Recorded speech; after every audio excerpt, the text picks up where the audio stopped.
कर भला तो हो भला की कहावत सुन एक फल बेचने वाला अपने पड़ोसी को खाना खिलाता था। लेकिन फल बेचने वाले को नहीं पता था कि भलाई का ज़माना नहीं है। अब तो जो जिस थाली में खाता है उसी में छेद करता है। फल बेचने वाले के साथ भी ठीक ऐसा ही हुआ। जिस पड़ोसी को वो खाना खिलाता था वे पड़ोसी उसी की पत्नी को भगा ले गया। 10 दिन बीत गए लेकिन फल वाला बेचारा अपनी पत्नी को ढूंढते हुए परेशान है, लेकिन पत्नी का कोई अता पता नहीं। अरे सर यही था जो है हमारे साथ में बगल में किराए पे सर, हम भी किराए पर रहते थे। और सर 28 तारीख को उसने उसके साथ लेके चला गया सर, और सर तब से पता नहीं है उसका सर। दरअसल स्क्रीन पर दिख रहे शख्स का नाम अजय है।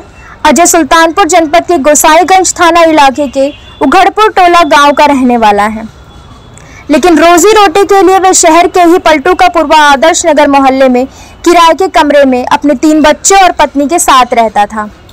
उसके पड़ोस में ही गोसाईगंज थाना इलाके का ही एक रमेश नाम का लड़का किराए पर कमरा लेकर रहता था। रमेश अकेले रहता था, ऐसे में अजय ज्यादातर अपने घर ही खाना खिलाता था। लेकिन दया भाव अजय के लिए संकट बन गया, क्योंकि इसी बहाने रमेश और अजय की पत्नी आशा नजदीक आ गए और दोनों में प्रेम प्रसंग चलने लगा।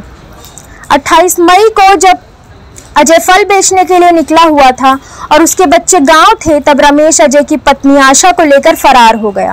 उसके बाद सर उसका एक फ़ोन आया था 29-30 तारीख में सर, वही जो है बोल रहे थे कि हमको ये नहीं पता सर हम कहाँ पे हैं, और हम बोल रहे थे कोतवाली के पास रोकने के लिए, रोका नहीं सर, और लेके पता नहीं किस जगह चला आया है सर। कितने बच्चे हैं आपके? 3 बच्चे हैं सर। सर वो बगल में रहता था सर, जैसे कभी काल नहीं बनाता था सर तो उसको खाना दे दिया जाता था सर। तो धीरे धीरे आपकी पत्नी से उसने दोस्ती कर ली? हाँ सर, उसके बाद हमको ये नहीं पता था, हम तो सब चले जाते थे दुकान पे।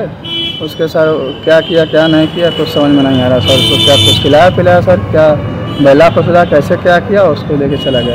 अजय ने नगर कोतवाली में मुकदमा दर्ज करा दिया है, लेकिन अभी तक उसकी पत्नी का कोई अता पता नहीं है। अजय अपनी पत्नी का हाल जानने को परेशान है और उसे इस बात की चिंता भी सता रही है कि कहीं उसकी पत्नी की हत्या तो नहीं कर दी गई है। हालांकि अजय का कहना है कि उसे रमेश और अपनी पत्नी के बीच चल रहे चक्कर पर पहले से ही शक था कि कोई उसकी पत्नी से बात करता था तो रमेश अपना हाथ ब्लेड से काट लेता था। क्या घटना हुई थी? एक बार सर हाथ उसने काट लिया था अपना ब्लेड से। क्यों काट लिया था? वही सर उसके साथ जो बातचीत कर रहा था, नीचे किराएदार रहता था, ऊपर आया था। तो लाइट चली गई थी सर, तो वही बातचीत कर रहा था, उसके बाद वो ब्लेड मार लिया था अपने हाथ। जवान 18 साल 17 साल समेत 3 बच्चों को छोड़कर आशा का प्रेम प्रसंग में पड़ना और फरार होना चर्चा में है। हालांकि अजय के मुताबिक 29 मई को उसकी पत्नी का फोन आया था, जिससे लगता है कि रमेश ने उसकी पत्नी को बहका फुसलाकर या किसी दबाव में भगाया है। Climax India, Sultanpur.